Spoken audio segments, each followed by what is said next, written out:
இப்பொழுதும் நாம் கர்த்தருடைய வார்த்தைக்கு நேராக நம்முடைய கவனங்களை நாம் திருப்பலாம்.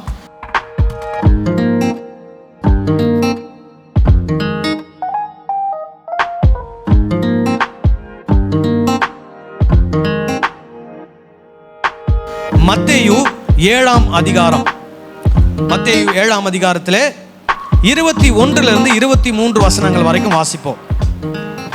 பரலோகத்தில் இருக்கிற என் பிதாவின் சித்தத்தின்படி செய்கிறவனே பரலோக ராஜ்யத்தில் பிரவேசிப்பானே அல்லாமல் என்னை நோக்கி கர்த்தாவே கர்த்தாவே என்று சொல்லுகிறவன் அதில் பிரவேசிப்பதில்லை. அந்நாளில் அநேகர் என்னை நோக்கி கர்த்தாவே கர்த்தாவே, உமது நாமத்தினாலே தீர்க்க தரிசனம் உரைத்தோம் அல்லவா, உமது நாமத்தினாலே பிசாசுகளை துரத்தினோம் அல்லவா, உமது நாமத்தினாலே அநேக அற்புதங்களை செய்தோம் அல்லவா என்பார்கள். அப்பொழுது நான் ஒரு காலம் உங்களை அறியவில்லை, அக்கிரம செய்கைக்காரரே, என்னை விட்டு அகன்று போங்கள் என்று அவர்களுக்கு சொல்லுவேன். ஹல்லேலூயா. ஸோ நம்ம என்ன பார்த்துக்கிட்டு வரோம்? 2 விதமான சீஷர்கள். ஒரு சீஷன் கர்த்தாவே கர்த்தாவே என்று அழைக்கிறவன், அவன் அற்புதங்களை செய்கிறான், தீர்க்க தரிசனங்களை உரைக்கிறான், பிசாசுகளை துரத்துகிறான். ஆனால் பிதாவின் சித்தத்தை என்ன பண்ணவில்லை, செய்யவில்லை. அவனை பார்த்து ஆண்டவர் சொல்லுவார், நீ எனக்கு யாருன்னே தெரியாது. இன்னொரு சீஷன், ஒருவேளை அவனும் கர்த்தாவே கர்த்தாவே என்று தான் அழைக்கிறான். அவன் தீர்க்க தரிசனம் உரைத்தானா உரைக்கவில்லையா என்று நமக்கு தெரியாது.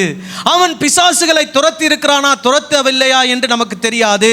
அவன் அற்புதங்களை செய்தானா செய்யவில்லையா என்று நமக்கு தெரியாது. ஆனால் ஒன்று மட்டும் தெரியும், அவன் தேவ சித்தத்தை என்ன பண்ணினான், செய்தான். அவனை பார்த்து ஆண்டவர் என்ன சொல்வார், நீ யார் என்று எனக்கு தெரியும், நீ எனக்கு பிரியமானவன் என்று ஆண்டவர் சொல்லுவார். ஹல்லேலூயா. அப்போ எது முக்கியம்? பிசாசை துரத்துறது முக்கியமா? அற்புதங்களை செய்கிறது ரொம்ப ரொம்ப முக்கியமா? தீர்க்க தரிசனம் சொல்றது ரொம்ப ரொம்ப முக்கியமா? இந்த 3 விட எது ரொம்ப முக்கியம்? பிதாவின் சித்தத்தை செய்வது. அவருடைய சித்தம் வேத வசனத்தில் எழுதப்பட்டிருக்கிறது. அந்த வேத வசனத்தை நாம் படிக்க படிக்க அதை புரிந்து கொள்ள அவருடைய சித்தத்தை நாம் என்ன செய்து கொண்டிருப்போம், நம்ம வாழ்க்கையில செய்து கொண்டே இருப்போம். ஹல்லேலூயா. இப்போ நம்ம போன வாரம் என்ன பார்த்தோம்? ஏதேன் தோட்டத்தில் என்ன நடந்தது? அவர்கள் பிதாவின் சித்தத்தை என்ன பண்ணவில்லை, செய்யவில்லை. அதனால் அவர்களுடைய வாழ்க்கையில வந்த விளைவுகள் என்ன என்று சொல்லி பார்த்தோம். அங்கே பிசாசு அவங்கள என்னெல்லாம் சொல்கிறான், சந்தேகத்தை கொண்டு வரான், பொய் சொல்கிறான், அவங்கள ஏமாத்துறான். இந்த 3த்தையும் அவங்க என்ன பண்ணுகிறாங்க, மாட்டிக்கிறாங்க. நம்ம கவனமாக இருக்கணும். பிசாசு நமக்கு என்ன கொண்டு வருவான், சந்தேகங்களை கொண்டு வர. எதை குறித்த சந்தேகம்? வேத வசனங்களை குறித்த சந்தேகம். அதே போல வேத வசனம் இப்படி சொல்லியிருக்க பிசாசு எப்படி சொல்லுவான், அதுக்கு எதிராக என்ன பண்ணுவான், சொல்லுவான். வேத வசனம் சொல்லுது எது ஆசீர்வாதம். ஏற்கனவே நீங்கள் ஆசீர்வதிக்கப்பட்டீங்களா இல்லையா சொல்லுங்க. ஆனால் பிசாசு என்ன சொல்கிறான், கர்த்தர் உன்னை இன்று முதல் என்ன பண்ண போகிறார், ஆசீர்வதிக்க போகிறார். உடனே நீங்களும் என்ன பண்ணுவீங்க, அப்போ இவ்வளோ நாள் எனக்கு என்ன வரல, ஆசீர்வாதம் வரல, இன்னையிலிருந்து தான் எனக்கு என்ன வரப்போகுது, ஆசீர்வாதம் வரப்போகுது. ஆண்டவர் ஏற்கனவே நம்ம எப்படி தான் வச்சிருக்கிறார், ஆசீர்வதித்து வைத்திருக்கிறார். என்ன ஆசீர்வாதம்? அவருடைய பிள்ளை என்ற ஆசீர்வாதம். ஹல்லேலூயா.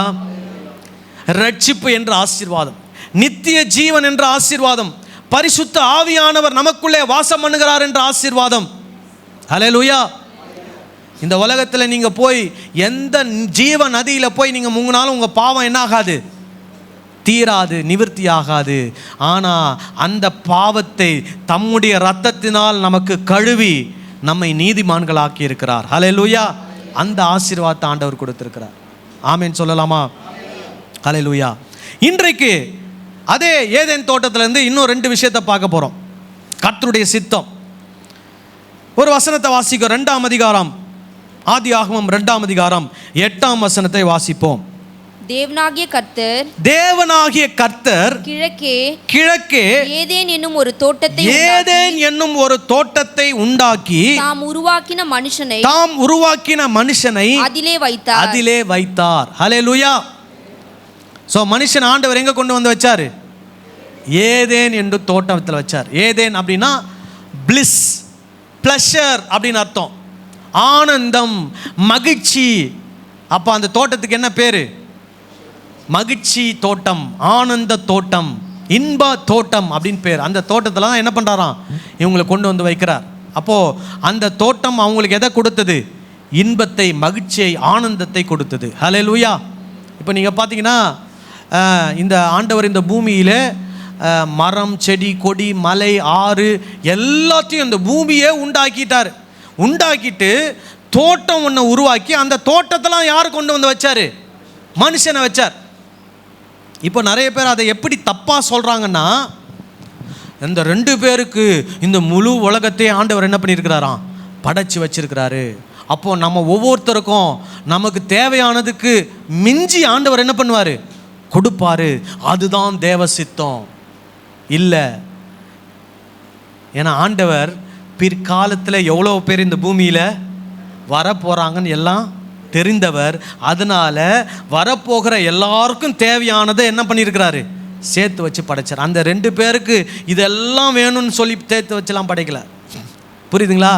இந்த பூமியில் இருக்கக்கூடிய எல்லா வளங்களும் இந்த பூமியில் பிறக்கக்கூடிய ஒவ்வொருவருக்கும் உரியது. ஆனால் என்ன நடக்குது தெரியுமா? இந்த பூமியில் இன்னைக்கு எத்தனை பேர் இருக்கிறாங்க? நம்ம இந்தியாவில் 140, உலகத்தில்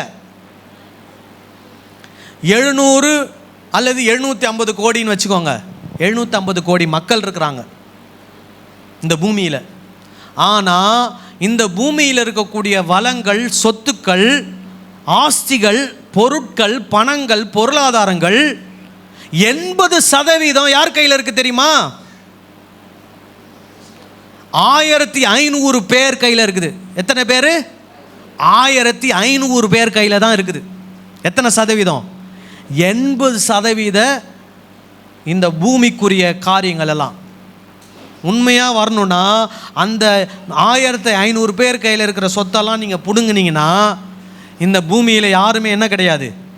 ஏழையே கிடையாது. உங்கள் எல்லாருக்கும் ஒரு நல்ல வீடு இருக்கும். நீங்கள் விரும்புகிற மாதிரி டபுள் பெட்ரூம், ட்ரிபிள் பெட்ரூம் வீடு, ஒரு நல்ல காரு, ஒரு ஸ்விம்மிங் பூலு, ஒரு 100 வருஷத்துக்கு தேவையான அரிசி, பருப்பு, பேங்க் பேலன்ஸ் எல்லாமே நீங்கள் என்ன பண்ணலாம்? வச்சுக்கலாம். எத்தனை பேர் கையிலேருந்து பிடுங்கினீங்கன்னா? அந்த 1500 பேர் கையிலேருந்து பிடுங்கினீங்கன்னா. ஆனால் இன்னைக்கு கிறிஸ்தவ உலகத்தில் இந்த வசனத்தை பிடிச்சிக்கிட்டு என்ன சொல்கிறாங்கன்னா, கர்த்தர் உன்னை அபரிவிதமாக என்ன பண்ண போகிறார்? ஆசீர்வதிக்க போகிறார். இது கர்த்தருடைய திட்டமே கிடையாது. எல்லா ஆசீர்வாதங்களும் எல்லாருக்கும் சரியான விதத்தில் என்ன பண்ணப்பட வேண்டும்? பகிர்ந்து கொடுக்கப்பட வேண்டும். அதுதான் தேவ திட்டம். பழைய ஏற்பாட்டு காலங்களில் தசமபாகம் ஏன் கொடுக்க சொன்னார்? ஏன்னா எல்லாருக்கும் சமமாக என்ன பண்ணணும்? பொருட்கள், பணம் எல்லாம் என்ன பண்ணணும்? கொடுக்கப்படணும். புதிய ஏற்பாட்டு திருச்சபையில் என்ன நடந்தது? விசுவாசிகள் எல்லாரும் சகலத்தையும் பொதுவாய் வைத்து அனுபவித்தார்கள்.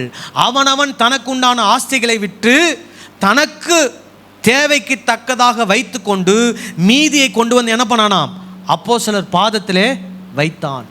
அப்போது தேவனுடைய திட்டம் என்னன்னா, ஒருத்தர் மட்டும் கோடீஸ்வரர் ஆகணும், அதை கோடீஸ்வரரை விட கோடீஸ்வரர் ஆகணும், அதி கோடீஸ்வரர் ஆகணுன்றதுலாம் ஆண்டவர் திட்டம் கிடையாது. எல்லாரும் எப்படி இருக்கணும்? சரிசமமாய் வாழணும். ஒருத்தர் ஒருவேளை கோடீஸ்வரராக மாறினார்னா, அவர் கிறிஸ்தவத்தில் கோடீஸ்வரராக இருக்கிறார்னா, எதுக்கு ஆண்டவர் அவரை கோடீஸ்வரராக வச்சிருக்கிறார்னா, அவர் மூலமாக சாதாரண ஜனங்கள் என்ன பண்ணப்படணும்? ஆசீர்வதிக்கப்படணும். ஆமென் சொல்லலாமா? ஹல்லேலூயா. இப்போ ஏதேன் தோட்டத்தில் யார் மட்டும்தான் இருந்தா? கணவன், மனைவி. அதுதான் அவங்களுடைய வீடு. ஹல்லேலூயா. இப்போ நீங்க எந்த வீட்டில் இருக்கிறீங்களோ அந்த வீடு தான் உங்களுக்கு என்னது? ஏதேன் தோட்டம். ஆமென் சொல்லுங்களேன். உங்க வீட்டை பற்றி நீங்க என்ன சொல்லக்கூடாது? ஐயோ நான் இந்த ஒரு குடிசை வீட்டில் இருக்கிறேன், ஐயோ நான் இந்த ஒரு ஓட்டு வீட்டில் இருக்கிறேன், ஐயோ நான் இந்த வீட்டில் இருக்கிறேன். கர்த்தர் உங்களை என்ன பண்ணுவார்? விசாலத்தில் கொண்டு போவார். அதில் எந்த சந்தேகமும் இல்லை. ஆனால் இப்போ இருக்கிற வீடு தான் உங்களுக்கு என்னது? ஏதேன் தோட்டம். ஆமென் சொல்லுங்களேன். ஹல்லேலூயா. சந்தோஷமாக இருக்கிறீங்களா? அதுதான் தேவ சித்தம். ஏன்னா ஆண்டவர் ஒவ்வொரு காலகட்டத்தில் ஒவ்வொருத்தரை ஒவ்வொரு இடத்துல என்ன பண்ணுறாரு, கொண்டு வந்து வைக்கிறார். நான் ஒரு காலத்தில் அமெரிக்காவில் இருந்தேன், ஒரு காலத்தில் கத்தாரில் நாங்கள் குடும்பமாக இருந்தோம். அப்போ நாங்கள் வந்து அயனம்பாக்கம் வருவோம்னு நாங்கள் கனவுல கூட என்ன பண்ணல, யோசிக்கல. ஆனால் இன்றைக்கி ஆண்டவர் எங்களை அயனம்பாக்கத்தில் கொண்டு வந்து என்ன பண்ணியிருக்கிறார், வச்சிருக்கிறார். அது யாருடைய திட்டம்? ஆண்டவருடைய சித்தம். ஹல்லேலூயா. அப்போ நீங்கள் ஒரு குறிப்பிட்ட தெருவில், ஒரு குறிப்பிட்ட காலகட்டத்தில், அல்லது ஒரு 2023 ஒரு வீட்டில் இருக்கிறீங்கன்னா அது ஆண்டவருடைய சித்தம். ஒருவேளை ஒரு மாதம் கழிச்சு வேறு வீட்டுக்கு நீங்கள் மாறி போகலாம், 6 மாதம் கழிச்சு வேறு வீட்டுக்கு போகலாம், அல்லது 1 வருஷம் கழிச்சு சொந்த வீட்டுக்கு போகலாம், எப்படி வேணால் நடக்கலாம். ஆனால் இப்போ ஆண்டவருடைய சித்தத்தை நீங்கள் என்ன பண்ணிட்டு இருக்கிறீங்க, செஞ்சுக்கிட்டு இருக்கிறீங்க. அதுக்காக கர்த்தருக்கு என்ன பண்ணுங்க, ஸ்தோத்திரம் சொல்லுங்க. ஹல்லேலூயா. அடுத்தது என்ன நடக்குது பாருங்க, 2:24. இது நிமித்தம் புருஷன் தன் தகப்பனையும் தன் தாயையும் விட்டு தன் மனைவியோடே இசைந்திருப்பான். சரி, இப்போ அந்த தோட்டத்தில் யார் யார் இருக்கிறா? கணவன் மனைவி மட்டும்தான் இருக்கிறாங்க, வேற யாரும் அங்க இல்லை. அப்போ ஆண்டவர் சொல்றாரு, ஆண்டவருடைய வார்த்தை சொல்லுகிறது, இது நிமித்தம் தோட்டம் உண்டாக்கியாச்சு, அதில் ஆணையும் பெண்ணையும் என்ன பண்ணியாச்சு, உருவாக்கியாச்சு. அவங்களுக்கு உண்டான சகல வசதிகளும் என்ன பண்ணமாச்சு, கொடுக்கப்பட்டாச்சு. எல்லாம் நடந்து முடிஞ்சிச்சு. இதனால புருஷன் என்ன பண்ணுமா, தன் தகப்பனையும் தன் தாயும் விட்டு பிரிந்து என்ன பண்ணுமா, தன் மனைவியோடு என்ன பண்ண வேண்டும், இசைந்திருக்க வேண்டும். இப்போ ஆதாமுக்கு அப்பா அம்மா யாரு?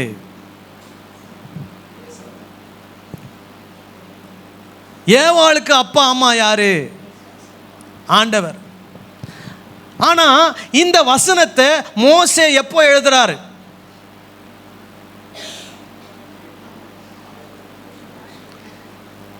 கிட்டத்தட்ட ஆண்டவர் சிருஷ்டிப்பை உருவாக்கி பல வருஷங்கள் கழிச்சு தான் என்ன பண்றாரு, இதை எழுதுறார். இதை எழுதும் போது யாருக்கு எழுதுறார்? இஸ்ரவேல் ஜனத்துக்கு என்ன பண்றாரு, எழுதுறார். அப்போ அந்த இஸ்ரவேல் ஜனத்தில் வாழ்றவங்களுக்கு எல்லாருக்கும் யார் இருந்தா சொல்லுங்க, அப்பா அம்மா இருந்தாங்க. அந்த புருஷனுக்கு அப்பா அம்மா இருந்தாங்க, அந்த பெண்ணுக்கு அப்பா அம்மா இருந்தாங்க. இப்போ வழக்கமாக என்ன நடக்குது, கல்யாணம் ஆன உடனே ஆட்டோமேட்டிக்காக பெண் என்ன பண்ணுறாங்க, அப்பா அம்மாவை விட்டுட்டு என்ன பண்ணிடுறாங்க, வந்துடுறாங்க. ஆனால் இந்த வசனத்தை ஆண்டவர் ஸ்பெசிஃபிக்காக யாருக்கு சொல்கிறாரு, கணவனுக்கு சொல்கிறாரு. என்னன்னு, இது நிமித்தம் புருஷன் தானே போட்டிருக்குது, புருஷன் தன் தகப்பனையும் தன் தாயையும் விட்டு தன் மனைவியோடு என்ன பண்ணுவான், இசைந்திருப்பான். இப்போ இந்த சொல்லிட்டு வரும்போது எங்க சொல்றாருன்னா, இவங்கெல்லாம் எங்க இருக்கிறாங்க, வனாந்திரத்தில் இருக்கிறாங்க. வனாந்திரத்துக்கு வரத்துக்கு முன்னாடி அவங்களுடைய குடும்ப கட்டமைப்பு வித்தியாசமானது. எப்படிப்பட்ட கட்டமைப்பு? ஆபிரகாம் காலத்தை எடுத்துக்கோங்க.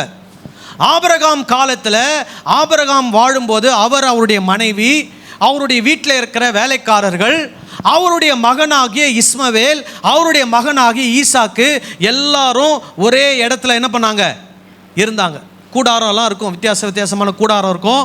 ஒரு கூடாரத்தில் ஆபிரகாம் இருப்பார், ஒரு கூடாரத்தில் அவருடைய மனைவி ஆகிய சாராலும் ஈசாக்கும் இருப்பாங்க, இன்னொரு கூடாரத்தில் ஆகாரும் இஸ்மவேலும் இருப்பாங்க. அப்புறம் ஆபிரகாமுக்கு இன்னும் நிறைய மறுமனையாட்டிகள்லாம் இருந்தாங்க, அவங்கெல்லாம் ஒரு கூடாரத்தில் இருந்திருப்பாங்க. வேலைக்காரர்கள் அவங்க குடும்பமாக என்ன பண்ணியிருப்பாங்க, ஒவ்வொரு கூடாரத்தில் இருந்திருப்பாங்க. இப்படி தான் அவங்க வாழ்க்கை இருந்தது. ஈசாக்குக்கு கல்யாணம் ஆன உடனே ஈசாக்குக்கு என்ன பண்ணாங்க, தனியாக ஒரு கூடாரத்தை கொடுத்து ஈசாக்கு என்ன பண்ணார், அவங்க அம்மாவும் அதுக்கேற்ற மாதிரி அங்கே என்ன ஆயிட்டாங்க, மறிச்சிட்டாங்க. அந்த துக்கத்தில் இருந்தார். இப்போ இவ்வளோ நாள் அம்மா கூட இருந்தார், அப்பா கூட இருந்தார். இப்போ அவருக்கு தனியாக என்ன பண்ணுறாங்க, ஒரு கூடாரத்தை கொடுத்து அந்த கூடாரத்தில் போய் அவர் என்ன பண்ணுறாரு, தன் மனைவியோடு அவர் இருக்கிறார். இப்போ இஸ்ரவேல் ஜனங்கள் வனாந்தரத்தில் வரும்போதும் அதே மாதிரி தான் ஒரு சிஸ்டம். இப்போ அவங்க வரும்போது எல்லாரும் எகிப்திலேருந்து வரும்போது எப்படி வராங்க, குடும்பமாக வராங்க. அப்போ குழந்தைங்களில் சிலர் சின்ன குழந்தைங்களாக இருப்பாங்க, சிலர் வாலிபராக இருந்திருப்பாங்க. வனாந்தரத்தில் வர வர வர என்ன ஆயிருக்கும், வாலிபர்கள்லாம் கொஞ்சம் திருமணமான வயசு வந்து எல்லாருக்கும் என்ன வந்திருக்கும், கல்யாணம் ஆயிருக்கும். அப்போ என்ன சொல்லியிருப்பாங்க பெற்றோர், நீங்கள் எங்கள் கூடவே என்ன பண்ணுங்க இருங்க. அப்போ மோசே என்ன சொல்கிறாரு, ஆண்டவர் ஆதியிலே என்ன பண்ணுறாரு, ஆதாமும் ஏவாளையும் ஏதேன் தோட்டத்தில் வைக்கிறாரு. அவங்க 2 பேர் மட்டும்தான் ஏதேன் தோட்டத்தில் இருந்தாங்க. அதே மாதிரி புருஷன் என்ன பண்ணணும், கல்யாணம் ஆன உடனே பெற்றோர் கூட இருக்கக்கூடாது, எங்கே இருக்கணும், மனைவி கூட இருக்கணும் அப்படின்னு அவர் சொல்ல வர்றார். இதனுடைய அர்த்தத்தை தப்பாக புரிஞ்சிக்க கூடாது. எப்படின்னா கல்யாணம் ஆன உடனே அம்மா அப்பாவை நடு ரோட்டில் விட்டுட்டு வந்துடணும், இல்லை, அப்படி கிடையாது. இதனுடைய அர்த்தம் என்னன்னா, இதுவரைக்கும் அந்த கல்யாணம் ஆக போகிற கணவன் மனைவி பெற்றோருடைய அரவணைப்பில் இருந்தாங்க. எந்த பெற்றோர்கிட்ட இருந்தாங்களோ அந்த குடும்பத்தில் அவங்களுடைய தகப்பனார் தான் அந்த குடும்பத்துக்கு என்னவா இருந்தார், தலைவராக இருந்தார். இப்போ உதாரணத்துக்கு புருஷன் எடுத்துக்கோங்க. அவர் கல்யாணம் ஆகிறதுக்கு முன்னாடி அவங்க அப்பா அம்மா கூட இருந்தார். அவங்க வீட்டில் எடுக்கக்கூடிய எல்லா முடிவும் யார் எடுப்பா, அவங்க அப்பா தான் எடுப்பார். அதே மாதிரி அந்த பெண் இருக்கிறாங்க, அவங்க வீட்டில் இருக்கும்போது அந்த வீட்டில் இருக்கக்கூடிய முடிவுலாம் யார் எடுத்திருப்பா, பெண்ணுடைய அப்பா தான் எடுத்திருப்பார், அம்மாவோட சேர்ந்து. இப்போ கல்யாணம் ஆகி வந்த உடனே இப்போ அந்த பெண்ணுக்கு அவங்களுடைய வீட்டின் தலைவர் யாரா மாறிட்டது, கணவர். இப்போ யார் கிடையாது, அப்பா கிடையாது. இப்போ ஒரு முடிவுன்னு வரும்போது அவங்க யாரை கன்சல்ட் பண்ணணும், கணவனை கன்சல்ட் பண்ணணும். அதே மாதிரி கணவன் என்ன பண்ணணும், தன்னுடைய குடும்பத்துக்குன்னு ஒரு முடிவு வரும்போது யார்கிட்ட போகக்கூடாது, அப்பா கிட்ட போய் அப்பா நான் வந்து ஒரு கர்ச்சிப் வாங்கலான்னு இருக்கிறேன், என்ன கலர் கர்ச்சிப் வாங்கட்டும்ப்பா அப்படின்னு கேட்கக்கூடாது. இன்னைக்கு நிறைய பேர் அப்படி தான் பண்ணிட்டு இருக்கிறாங்க. இன்னைக்கு இருக்கக்கூடிய நிறைய தலைமுறைகளுக்கு குடும்பத்தை எப்படி நடத்தணும்னு தெரியலை. இன்னைக்கு இங்கே நிறையா திருமணம் ஆக போகிறவங்க இருக்கிறீங்க, ஏற்கனவே திருமணமாகி குழந்தைங்களை வச்சுருக்கிறவங்க இருக்கிறீங்க, ஆம்பளை பிள்ளையும் இருக்கிறாங்க, உங்களுக்கு பொம்பளை பிள்ளையும் இருக்கிறாங்க. பெற்றோரும் சரி பிள்ளைகளும் சரி திருமணம் ஆக போகிறவங்களும் சரி நல்லா கவனிங்க. ஒரு கல்யாணம் ஆனதுக்கப்புறமா அந்த குடும்பத்துக்கு யார் தான் தலைவர், யார் தலைவர், அந்த கணவன் தான் தலைவர். ஆமேன்னு சொல்லுங்களேன். ஹல்லேலூயா. நான் சொல்கிறேன், எங்கள் வீட்டில் என் பொண்ணு இருக்கிறாங்க, பையன் இருக்கிறான். பொண்ணு கல்யாணம் ஆகிடுச்சா அவங்க என்ன பண்ணுவாங்க, மாப்பிள்ளை வீட்டுக்கு போவாங்க. அப்போ நான் என்ன சொல்லுவேன், நீங்கள் கல்யாணம் ஆனவுடனே நீங்கள் தான் குடும்பத்துக்கு என்னவாக இருக்கணும், தலைவராக இருந்து உங்கள் குடும்பத்தை என்ன பண்ணணும், நடத்தணும்.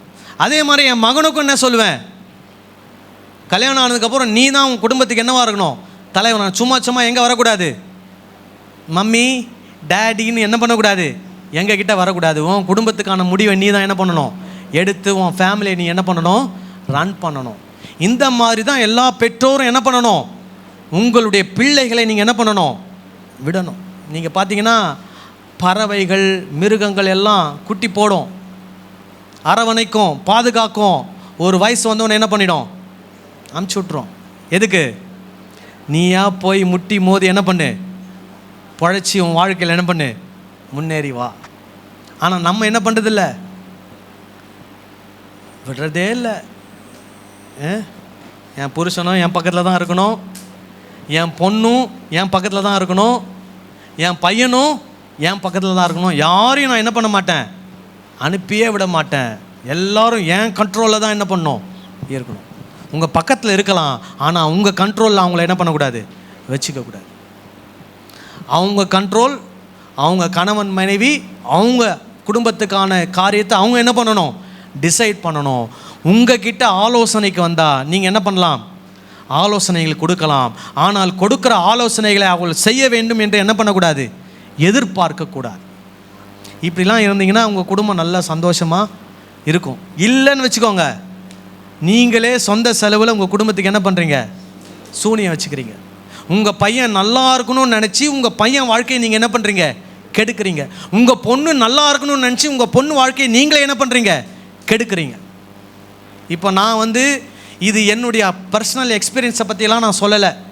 பைபிளில் என்ன சொல்லியிருக்கோ அதை தான் உங்களுக்கு என்ன பண்ணுறேன், சொல்கிறேன். இதை நீங்கள் கேட்டு நடந்தாலும் சரி கேட்காம நடந்தாலும் சரி, அதற்கான விளைவுகளை யார் தான் அனுபவிக்க போகிறது, நீங்கள் தான். இப்போ நீங்கள் ஆண்டவர்கிட்ட சொல்லி தப்பிக்கலாம் என்ன பண்ண முடியாது, முடியாது. மறுபடியும் அந்த வசனத்தை வாசிங்க. இது நிமித்தம் புருஷன் தன் தகப்பனையும் தன் தாயையும் விட்டு தன் மனைவியோடு இசைந்திருப்பான். இந்த வசனம் ஆதாமுக்காக சொல்லப்பட்ட வசனம் கிடையாது.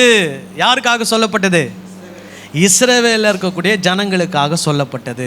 ஏன்னா அந்த டைமில் ஆதாமுக்கு அப்பா தனியாக கிடையாது, ஏவாளுக்கு அப்பா அம்மா தனியாக கிடையாது. அவர்களை உருவாக்கினவர் யார்? ஆண்டவர். இப்போ இஸ்ரவேல் ஜனங்களுக்கும் யார் தான் ஆண்டவர்? அதே ஆண்டவர் தான் ஆண்டவர். ஆனால் மோசே எழுதும்போது ஆண்டவருடைய கட்டளையின்படி அவர் என்ன பண்ணுறாரு? இஸ்ரவேல் ஜனங்களுக்கு ஒரு ஆலோசனை கொடுக்குறார். என்ன ஆலோசனை? திருமணம் ஆன உடனே நீ உன்னுடைய தகப்பனாருடைய கண்ட்ரோலில் இல்லை, நீ தான் உன் குடும்பத்துக்கு ஹெட். அல்லேலூயா. புரிஞ்சதா? இப்போ அப்பா அம்மாவுடைய கடமை என்ன? அப்பா அம்மா பையன் ஒரு வயசு வந்ததுக்கப்புறம் பையனுக்கு என்ன பண்ணி வைக்கணும்? திருமணம் செய்து வைக்கணும். ஒரு பெண் ஒரு வயதுக்கு வந்ததுக்கப்புறம் அந்த பெண்ணுக்கு என்ன பண்ணணும்? திருமணம் செய்து வைப்பது யாருடைய கடமை? பெற்றோர், தாய் தகப்பனுடைய கடமை. திருமணம் செய்யும் போது தாய் தகப்பன் எங்க நிற்பீங்க? இப்போ எப்படி தெரியுமா கல்யாணம் நடத்துவாங்க? முன்னாடி மாப்பிள்ளை பொண்ணு நிற்பாங்க, மாப்பிள்ளை பக்கத்தில் அப்பா அம்மா நிற்பாங்க, பொண்ணும் பக்கத்தில் அப்பா அம்மா நிற்பாங்க. பொண்ணு கையை பிடிச்சி என்ன பண்ணுவாங்க? மாப்பிள்ளை கையில் கொடுப்பாங்க. பெற்றோர் வந்து பிடிச்சி மாப்பிள்ளை கையில் கொடுப்பாங்க. அப்போ மாப்பிள்ளையுடைய பெற்றோர் என்ன பண்ணுவாங்க? மாப்பிள்ளையுடைய கையை பிடிச்சிருப்பாங்க. அப்போ அவங்க என்ன பண்ணுறாங்க? இந்த பெண்ணை எங்களுடைய வீட்டின் பெண்ணாக நாங்கள் என்ன பண்ணுறோம்? ஏற்றுக்கொள்கிறோன்னு ஏற்றுக்கொள்வாங்க. ஸோ அப்போது மாப்பிள்ளை பக்கத்தில் பெற்றோர் என்ன பண்ணுறாங்க? 2 அடி தள்ளி நிற்கிறாங்க. பெண்ணு பக்கத்தில் பெற்றோர் எங்கே நிற்கிறாங்க? 2 அடி தள்ளி நிற்கிறாங்க. வாழ்க்கை ஃபுல்லாக எப்படி நிற்கணும்? அதே மாதிரி 2 அடி தள்ளி என்ன பண்ணணும்? நிற்கணும். 2 பேருக்கும் நடுவில் வந்து என்ன பண்ணிடக்கூடாது? நின்றுடக்கூடாது. எனக்கு தெரிஞ்ச ஒரு குடும்பத்தில் ஒருத்தர் கல்யாணம் பண்ணி வச்சாங்க. கல்யாணம் பண்ணி அந்த பொண்ணு வீட்டுக்கு வந்துச்சு. ஸோ வீட்டுக்கு வந்து டெய்லி நைட்டு தூங்கும்போது ஹாலில் பாய் போட்டுருவாங்க. மாப்பிள்ளை படுத்திருப்பார், மாப்பிள்ளை பக்கத்தில் மாப்பிள்ளுடைய அம்மா படுத்திருப்பாங்க. அதுக்கு பக்கத்தில் தான் யார் படுக்கணும்? பொண்ணு படுக்கணும். ஏன்னா அவர் ஒரே பையனா, அந்த அம்மாவுக்கு அந்த பையனை கூட தான் இவ்வளோ நாள் என்ன பண்ணியிருக்கிறாங்களாம்? நைட் ஆனால் படுத்து தூங்கியிருக்கிறாங்களாம். இனிமேல் கல்யாணம் ஆனதுக்கு அப்புறமாவும் அவங்களுக்கு என்ன வரலையா? தனியாக படுத்தா தூக்கம் வர. அதனால் பையன் என்ன பண்ணுமா? பக்கத்தில் படுத்துருக்கணுமா. இப்போ மருமக வந்ததுனால மருமக எங்கே படுத்துக்கணுமா? இடது பக்கத்தில் படுத்துக்கணுமா. இந்த அம்மா எங்கே படுத்துக்குவாங்க? நடுவில் படுத்துக்குவாங்க. இந்த மாதிரி நிஜமாக நடந்து, நான்லாம் இந்த கதையெல்லாம் சொல்லலை, நல்லா ஞாபகம் வச்சுங்க. இதை நான் கதையெல்லாம் சொல்லவே இல்லை, இதெல்லாம் உண்மையாக நடந்ததை சொல்கிறேன். ஏன் சொல்கிறேன்? கல்யாணம் முடிஞ்ச கையோடு நீங்கள் என்ன பண்ணிடணும்? 2 அடி தான், நல்லா ஞாபகம் வச்சுங்க. இல்லைன்னா உங்களுக்கு 100 அடி விடும். 2 அடி தள்ளி நிற்கணும். ஏன் தள்ளி நிற்கணும்? அவங்க குடும்ப இதில் எதுலேயும் என்ன பண்ணக்கூடாது? போய் மூக்கை என்ன பண்ணக்கூடாது? நுழைக்கக்கூடாது. அவங்களா வந்து அம்மா அப்பா இந்த விஷயத்தில் எனக்கு ஒரு அட்வைஸ் வேணும், மாமா மாமி அத்தை மாமா எனக்கு இதில் ஒரு அட்வைஸ் வேணும்னு வந்து கேட்டாங்கன்னா என்ன பண்ணுங்க? அட்வைஸ் கொடுங்க. ஆனால் அந்த அட்வைஸ் அவங்க செய்யணும்னு என்ன பண்ணாதீங்க? எதிர்பார்க்காதீங்க. இப்போ நான் கூட என்ன பண்ணுவேன்னா எல்லாருக்கும் அட்வைஸ் கொடுப்பேன். கடைசியாக ஒன்று சொல்லுவேன், நீங்கள் யோசித்து உங்களுக்கு எது சமாதானமாகப்படுதோ அதை என்ன பண்ணுங்கள்? செய்யுங்க. ஏன்னு கேட்டிங்கன்னா நம்ம எடுக்கக்கூடிய முடிவுக்கு யார் தான் பொறுப்பு? நாம் தான் பொறுப்பு. ஒருவேளை நான் ஒருத்தரை கட்டாயப்படுத்தி உன்னை செய்ய வச்சேன்னு வைங்களேன், கடைசியில் தப்பாக முடிஞ்சிச்சுன்னா யார் மேலே பழி போட்டுருவாங்க? என் மேலே பழி போட்டுருவாங்க. அதனால தான் சொல்கிறது, இதுதான் ஆலோசனை, இதை யோசிங்க. உங்களுக்கு எது மனசில் சமாதானப்படுதோ அதை என்ன பண்ணுங்கள்? செய்யுங்க. ஏன்னா இதன் மூலமாக வரக்கூடிய நல்லது கெட்டது எதுவானாலும் நீங்கள் தான் என்ன பண்ண போகிறீங்க? ஃபேஸ் பண்ண போகிறீங்க. அதனால் பெற்றோர் எத்தனை அடி? 2 அடி தள்ளி நிற்கணும். இப்போ குழந்தைகளை வச்சுக்கிற பெற்றோர் கூட இப்போவே மனநிலை என்ன பண்ணிக்கோங்க? செட் பண்ணிங்க. இன்னும் ஒரு 15 வருஷம் கழித்து, இல்லை ஒரு 20 வருஷம் கழித்து என் பொண்ணுக்கு பையனுக்கு என்ன நடக்க போகுது? கல்யாணம் நடக்க போகுது. பாஸ்டர் இப்போவே என்ன சொல்லிட்டாரு? 2 அடின்னு சொல்லியிருக்கிறாரு. அதனால இப்போவே என் மைண்டை நான் என்ன பண்ணிக்கிறேன்? ஆயத்தப்பட்டுக்கிறேன். புரியுதுங்களா?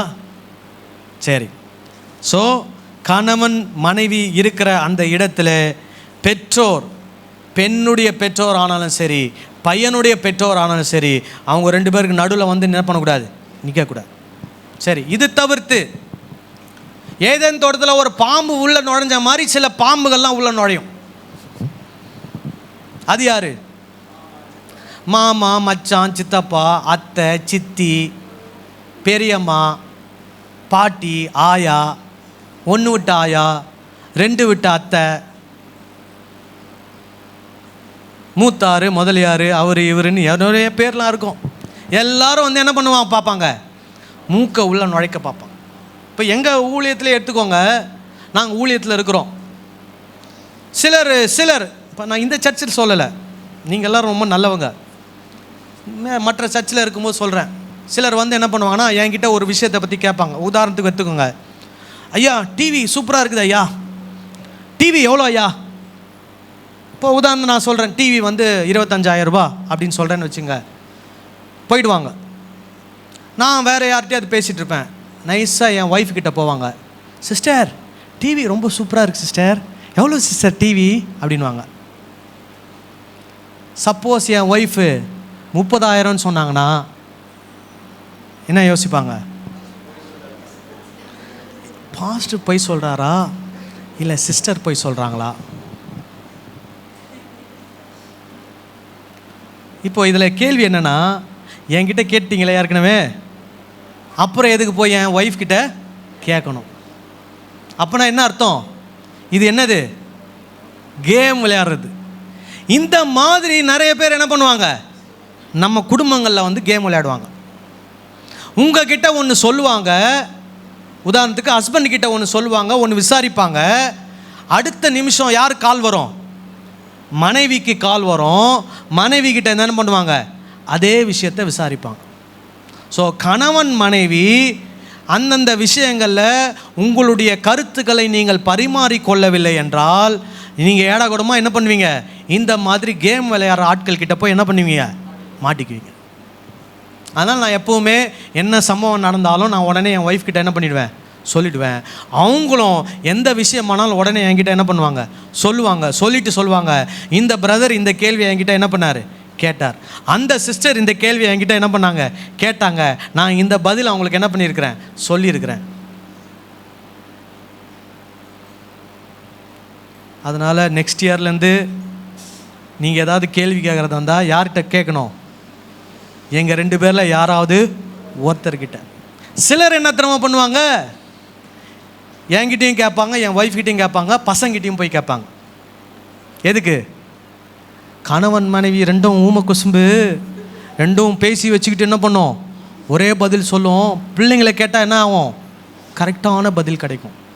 ஆனால் நாங்கள் யார், எவ்வளோ வருஷமாக ஊழியத்தில் இருக்கிறோம் சொல்லுங்கள். பாருங்கள், ஒரு ஊழியம்னாலே எவ்வளோ கஷ்டங்கள் நாங்கள் வந்து எப்படி ஏன் இதெல்லாம் செய்கிறோம்? சபையில் என்ன வரக்கூடாது, குழப்பம் வரக்கூடாது, சபை சமாதானமாக நடக்கணும். ஏதாவது நிறைய விஷயங்களை நாங்கள் சபையில் செய்கிறோன்னா, சிலருக்கு வந்து இப்போ நீங்கள் வந்து வேறு சபையிலேருந்து வருவீங்க, சில விஷயம் இங்கே உங்களுக்கு புதுசாக இருக்கும், சில விஷயங்கள் நீங்கள் அங்கே நடந்த மாதிரி இங்கே நடக்காது. அப்போ என்ன நினைப்பீங்கன்னா, என்ன இது இங்கெல்லாம் ரொம்ப வித்தியாசமாக இருக்குது, ஏன் அப்படிலாம்? இதெல்லாமே நாங்கள் செய்கிறது எதுக்குன்னா, சபையினுடைய ஒற்றுமையை பாதுகாப்பதற்காக. ஹல்லேலூயா. யாருக்கிட்டையும் என்ன வந்துடக்கூடாது, தவறான புரிதல் வந்துடக்கூடாது, மிஸ் அண்டர்ஸ்டாண்டிங் வந்துடக்கூடாது. அதனால் ஒரு வார்த்தை கூட பேசணும்னா யோசித்து பேசுகிறோம், ஒரு விஷயம் செய்யணும்னா யோசித்து செய்கிறோம். பல அனுபவங்களை நாங்கள் பெற்றிருக்கிறோம். இப்போ ஒரு டாக்டர் இருக்கிறாரு, அவர் 20 வருஷமாக டாக்டராக இருக்கிறார். நான் போய் அவர்கிட்ட, டாக்டர் உங்களுக்கு ஊசியை சரியாக போட தெரியலன்னு சொல்ல முடியுமா? நீங்கள் இப்படி ஊசி போடாதீங்க, இப்படி போடுங்கன்னு சொன்னால் எப்படி இருக்கும்? ஏன் இதெல்லாம் சொல்கிறேன்னா, நாங்கள் ஊழியத்தில் இருக்கும்போது எங்களுக்குள்ளேயே வந்து குழப்பத்தை ஏற்படுத்துறதுக்கு ஜனங்க என்ன பண்ணுறாங்க, முயற்சிகளை எடுக்கிறார்கள். இது ஊழியத்தில் மட்டும் இல்லை, குடும்பத்திலையும். இப்போ ஒருத்தர் வந்து எனக்கு ஃபோன் பண்ணுற குடும்ப சொந்தக்காரர் ஒருத்தர் எனக்கு ஃபோன் பண்ணுறாருனா, நான் ஒரு விஷயம் அவர்கிட்ட சொல்லியிருப்பேன். ஒரு ப்ரோக்ராம், ஒரு ஃபங்க்ஷன் நடக்கும்போது என் ஒய்ஃப் கிட்ட தனியாக பேசி அந்த விஷயத்தை என்ன பண்ணுவாங்க, என் ஒய்ஃப் கிட்ட கேட்பாங்க. உதாரணத்துக்கு என்கிட்ட கேட்பாங்க, சபையில் எத்தனை ஆத்துமாக்கள் வராங்க, எத்தனை குடும்பம் வராங்க. இப்போ நான் சொல்வேன் ஒரு 35 ஃபேமிலி வராங்க சொல்லிவிட்டு ஃபோன் பேசி வச்சுருவார். ஒரு 2 மாதம் கழிச்சு ஒரு ஃபங்க்ஷன் நடக்கும், ஃபேமிலி ஃபங்க்ஷன். இப்போ நானும் என் ஒய்ஃப்லாம் போவோம். நான் ஒருத்தர்கிட்ட பிஸியாக பேசிகிட்டு இருப்பேன். என் ஒய்ஃப்கிட்ட அந்த குறிப்பிட்ட ஆள் வருவாங்க. வந்து, அம்மா எத்தனை பேர்மா உங்கள் சர்ச்சுக்கு வராங்க, எத்தனை ஃபேமிலிமா வராங்க அப்படின்னு. இப்போ என் ஒய்ஃப் என்ன சொல்லணும்னு எதிர்பார்ப்பாங்க, கரெக்டாக 35. ஒருவேளை என் ஒய்ஃபு ஏதோ குத்து மதிப்பாக 30 இல்லை 32 இல்லை 38ன்னு சொன்னால் கூட என்ன ஆகிடும் சொல்லுங்கள். இந்த மாதிரிலாம் நிறைய விஷயங்களில் நம்ம எப்படி இருக்கணும், கவனமாக இருக்கணும். ஹல்லேலூயா. ஸோ இது ஏன் சொல்கிறேன், கணவன் மனைவி ஒருத்தர் சரியாக புரிந்து கொண்டு தகவல்களை உரிய நேரங்களில் என்ன பண்ணிக்கணும், பரிமாறிக்கொள்ள வேண்டும். இல்லை என்றால் இப்படிப்பட்டதான சர்ப்பங்கள் என்ன பண்ண ஆரம்பிக்கும், உள்ள புகுந்து உங்கள் குடும்பத்தையே கெடுக்கிறதுக்கு என்ன பண்ணும், முயற்சிகளை செய்யும். அப்போது ஒருவர் தகவலை பரிமாறிக்கொள்வதும் தேவ சித்தம். ஹல்லேலூயா. அப்புறம் பாருங்க, அவர்கள் இன்னொரு வசனத்தை வாசிப்போம் இதோடு சேர்ந்து. தகப்பன் தன் தாயை, புருஷன் தன் தகப்பனின் தன் தாயை விட்டு தன் மனைவியோடு என்ன பண்ணுவான், இசைந்திருப்பான். அதற்கு இன்னொரு வசனத்தையும் வாசிப்போம். 1 கொரிந்தியர் 11ஆம் அதிகாரம் 3-5 வரைக்கும் வாசிங்க. ஒவ்வொரு புருஷனுக்கும் கிறிஸ்து தலையாய் இருக்கிறார் என்று. யார் தலையா இருக்கிறா, கிறிஸ்து தலையா இருக்கிறார். அப்போ புருஷனுக்கு யார் தலை, கிறிஸ்து தலை. அப்புறம் ஸ்திரீக்கு புருஷன் தலையா இருக்கிறான். இப்போ இதை நீங்க பொதுவா உலகத்தை வச்சு பார்க்க கூடாது. அதாவது உலகத்தில் இருக்கிற எல்லா பெண்களுக்கும் தலை யாரு, ஆண்கள், அப்படி அல்ல. ஒவ்வொரு குடும்பம், தனிப்பட்ட குடும்பம், ஒவ்வொரு குடும்பத்திலையும் அந்த குடும்பத்தில் இருக்கக்கூடிய ஸ்திரீக்கு யார் தலைவன், கணவன் தான் தலைவன். ஆமென் சொல்லலாமா? ஹல்லேலூயா. ஒருவேளை நீங்கள் ஒரு பெரிய ஐபிஎஸ் ஆஃபீஸராக இருக்கலாம். உங்களுக்கு கீழே ஒரு 6000 பேர் என்ன பண்ணலாம், சல்யூட் அடிக்கலாம். ஆனால் வீட்டில் வந்தால் என்ன எதிர்பார்க்கக்கூடாது, கணவனும் அப்படி அடிக்கணும்னு என்ன பண்ணக்கூடாது, எதிர்பார்க்கக்கூடாது. வீட்டுக்கு வந்தால் நீங்கள் என்ன பண்ணணும், கணவனுக்கு சல்யூட் அடிச்சுட்டு, நான் தான் உங்களுடைய மனைவி, நீங்கள் தான் எங்கள் வீட்டுக்கு தலைவன் என்று சொல்ல வேண்டும். ஹல்லேலூயா. இதுதான் கிறிஸ்தவ போதனை. ஆனால் இன்றைக்கி சில குடும்பங்களில் உல்டாவாக நடக்குது. கணவன் வீட்டில் என்னவா இருப்பார், வீட்டில் எலி, வெளியில் புலி. வீட்டுக்கு போனாலே நிறைய கணவன்மார் வீட்டிலேருந்து ஆஃபீஸ் 8 மணிக்கு முடியும், வீட்டுக்கு எத்தனை மணிக்கு தெரியுமா போவாங்க, 11 மணி 12 மணிக்கு போவாங்க. ஏன்னா வீட்டில் போனால் என்ன ஆகிடும், நிறைய பிரச்சனைகள் நடக்கும். அதனால் ஆஃபீஸில் ஓவர் டைம் சொல்லிவிட்டு 8 மணிலேருந்து 12 மணி வரைக்கும் வேறு எங்கேயாவது போய் சுற்றிட்டு என்ன பண்ணுவாங்க, 12 மணிக்கு போவாங்க. அதுக்குள்ளே ஒய்ஃப் என்ன பண்ணுவாங்க, சாப்பிட்டு தூங்கியிருப்பாங்க. இவங்களும் போய் நல்லா சாப்பிட்டுட்டு தூங்கிட்டு காலையில் என்ன பண்ணுறது, 9 மணி ஆஃபீஸுக்கு 7 மணிக்கெலாம் என்ன பண்ணிடுறது, கிளம்பி அந்த மாதிரி நிறைய இடத்துல நடக்குது. சரி, வாசிக்கலாமா? ஒவ்வொரு புருஷனுக்கும் கிறிஸ்து தலையாயிருக்கிறார் என்றும் ஸ்திரீக்கு புருஷன் தலையாயிருக்கிறான் என்றும் கிறிஸ்துவுக்கு தேவன் தலையாயிருக்கிறார் என்றும் நீங்கள் அறிய வேண்டுமென்று விரும்புகிறேன். ஜெபம் பண்ணுகிற போதாவது, தீர்க்க தரிசனம் சொல்லுகிற போதாவது, தன் தலையை மூடிக்கொண்டிருக்கிற எந்த புருஷனும் தன் தலையை கனவீனப்படுத்துகிறான். தலையை மூடிக்கொள்ளுகிறவன் தலையை கனவீனப்படுத்துறான்னா யாருன்னா, கிறிஸ்து தான் அவனுக்கு தலை. ஒரு புருஷன் தலையை மூடிக்கொள்ளும் போது அவன் கிறிஸ்துவை என்ன பண்றானா, கனவீனப்படுத்துகிறான். அடுத்தது, ஜெபம் பண்ணுகிற போதாவது, தீர்க்க தரிசனம் சொல்லுகிற போதாவது, தன் தலையை மூடிக்கொள்ளாதிருக்கிற ஸ்திரீ தன் தலையை கனவீனப்படுத்துகிறார். அதாவது மூடிக்கொள்ளனா தன் தலையல்ல, தன் தலையா இருக்கிற தன் கணவனை என்ன பண்ணுகிறாங்களாம், கனவீனப்படுத்துறாங்க. ஸோ இதனுடைய கான்டெக்ஸ்ட் என்னன்னா, கொருந்து பட்டணத்தில் இருக்கக்கூடிய ஒரு சோஷியல் ஆர்டர், சமுதாய கலாச்சார சூழ்நிலை, அந்த சூழ்நிலைக்காக எழுதப்பட்டது. அந்த சூழ்நிலையில் என்னன்னா, முக்காடு போட்டால் அதனுடைய அர்த்தம் என்னன்னா, நான் திருமணமானவர், என்னுடைய கணவருக்கு கொடுக்க வேண்டிய உரிய மரியாதையை நான் என்ன பண்ணுகிறேன், கொடுக்கிறேன் என்ற அர்த்தம்.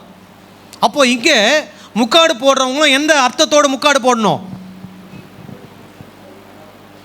நான் திருமணமானவர், என் கணவனுக்கு வேண்டிய மரியாதையை நான் என்ன பண்ணுகிறேன், கொடுக்கிறேன். அதுதான் அதனுடைய அர்த்தம். அதனால தான் முக்காடு போட சொல்லி பவுல் என்ன பண்ணுறாரு, கொரிந்து பட்டணத்தில் சொல்கிறார். இப்போ நம்முடைய திருச்சபைகளில் ஆரம்பத்துலேருந்து என்ன பண்ணிட்டாங்க, இந்த வசனத்தை வச்சு சர்ச்சில் இருக்கிற எல்லாரும் என்ன பண்ணணும், முக்காடு போடணும்னு பழக்கப்படுத்திட்டாங்க. அதனால நம்ம நிறைய பேர் பழக்க தோஷத்தில் என்ன பண்ணுறோம், போடுறோம். ஆனால் அந்த முக்காடு போடுறோடைய அர்த்தம் இதுதான். என்ன அர்த்தம்? நான் திருமணமானவள், என்னுடைய கணவனுக்கு நான் என்ன பண்ணுறேன், கனத்தை கொடுக்கிறேன் என்ற அர்த்தம். சரியா? ஓகே. இப்போது இதில் நாம் எடுத்துக்கொள்ள வேண்டியது எது? முக்காடு போடுறதையா, கனம் கொடுக்கறதையா? கனம் கொடுக்கிறது. அப்போது ஒவ்வொரு கிறிஸ்தவ வீடுகளிலும் நாம் வேத அர்த்தத்தின்படி, வேத தேவ சித்தத்தின்படி கணவன் என்னவா இருக்கிறார், தலையாயிருக்கிறார். அந்த கணவனுக்கு கொடுக்க வேண்டிய மரியாதையை, கனத்தை அந்த குடும்பத்தார், அந்த மனைவி என்ன பண்ண வேண்டும், கொடுக்க வேண்டும். ஆமென் சொல்லலாமா? அல்லேலூயா. நீங்கள் கணவனுக்கு மரியாதை கொடுக்கல, கணவனுக்கு கொடுக்க வேண்டிய உரிய கனத்தை கொடுக்கலனா நீங்கள் தேவ சித்தத்தை என்ன பண்ணல, செய்யலை. எனக்கு தெரிந்த நிறைய சகோதரிகள் ஊழியம் செய்கிறவங்க இருக்கிறாங்க. போய் தீர்க்க தரிசனம் சொல்லுவாங்க, போய் ஜபம் பண்ணுவாங்க, பிசாசு துரத்துவாங்க. ஆனால் வீட்டில் பார்த்தீங்கன்னா கணவனை வாடா போடா, அவனே இவனே கெட்ட வார்த்தையில் சொல்லி என்ன பண்ணுவாங்க, திட்டுவாங்க. போடா முடின்லாம் சொல்லுவாங்க.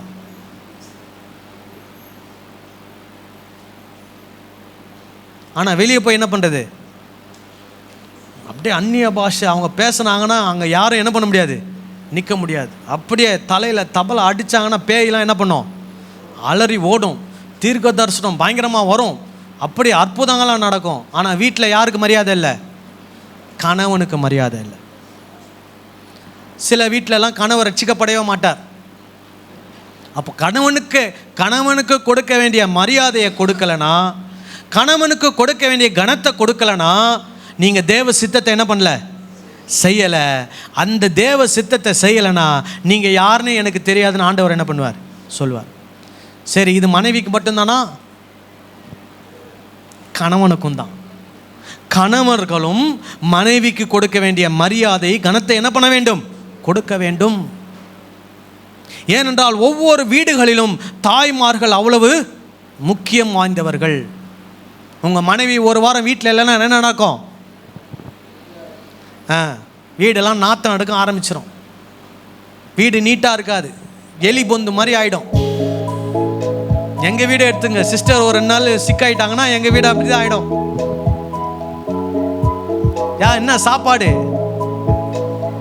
சொல்லுங்க, எல்லாமே தலைகீழ மாறிடும்.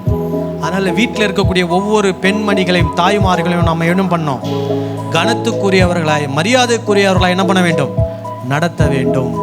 அல்லேலூயா. அப்போது திருச்சபையில் ஒவ்வொரு மனைவியும் கணவனுக்கு கொடுக்க வேண்டிய மரியாதையை, கனத்தை கொடுக்க வேண்டும். ஒவ்வொரு கணவனும் தன்னுடைய மனைவிக்கு கொடுக்க வேண்டிய மரியாதை, கனத்தை என்ன பண்ண வேண்டும், கொடுக்க வேண்டும். ஏன்னா எல்லாரும் மனிதர்கள், எல்லாருக்கும் என்ன இருக்குது, செல்ஃப் ரெஸ்பெக்ட்னு ஒன்று இருக்குது. அவங்களுக்கு கொடுக்க வேண்டிய மரியாதை, கனத்தை கொடுத்து கணவன் மனைவியாக ஒற்றுமையாக நல்ல அந்த உங்களுக்கு கொடுக்கப்பட்ட ஏதேன் தோட்டத்தில் சந்தோஷமாக, உற்சாகமாக, மன ரம்மியமாக, ஆனந்தமாக ஆண்டவர் கொடுக்கக்கூடிய ஆசீர்வாதங்களை அனுபவித்து வாழுங்கள். கர்த்தருடைய நாமம் மகிமைப்படுவதாக. ஹல்லேலூயா. ஜெபம் பண்ணலாமா? இதுதான் தேவ சித்தம். எல்லாரும் எழுந்து நிற்போம்.